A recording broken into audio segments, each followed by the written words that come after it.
Hello, আসসালামু আলাইকুম everyone. আজকে আমরা বিকালবেলা ঘোরাফেরার জন্য বের হয়ে গেলাম। এত সুন্দর একটা ওয়েদার আপনারা দেখতেই পাচ্ছেন।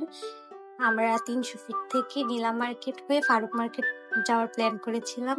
তো দেখতে পাচ্ছেন আকাশটা এত সুন্দর। মাশাআল্লাহ, মাশাআল্লাহ। আল্লাহর রহমত আমরা সবাই দেখতে পাচ্ছি আকাশটা কি সুন্দর। এরপরে চলে গেলাম শাকিলার পিঠাঘরে। শাকিল ভাইবা ভাইরাল শাকিলা, যেটা ৩০০ ফিটে না খেলে হবেই না।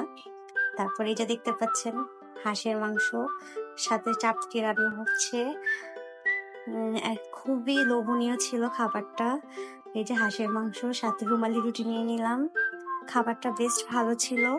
এরপরে আমরা একটু ঘোরাফেরা করলাম। এত সুন্দর একটা ওয়েদারে যদি ফুচকা না খাই তাহলে তো হয়ই না। এই যে ফুচকা নিয়ে নিলাম। ফুচকাটাও ছিল অসাধারণ। আহ দেখি মুখে পানি এসে গেল। এরপরে আমরা আরেকটু ঘোরাফেরা করলাম, একটু চা খেলাম। যদিও চায়ের স্ন্যাপটা আমার রাখা হয়নি। এরপরে এই তো সারাদিন ঘোরাফেরার পরে এই তো দিনটি শেষ হলো।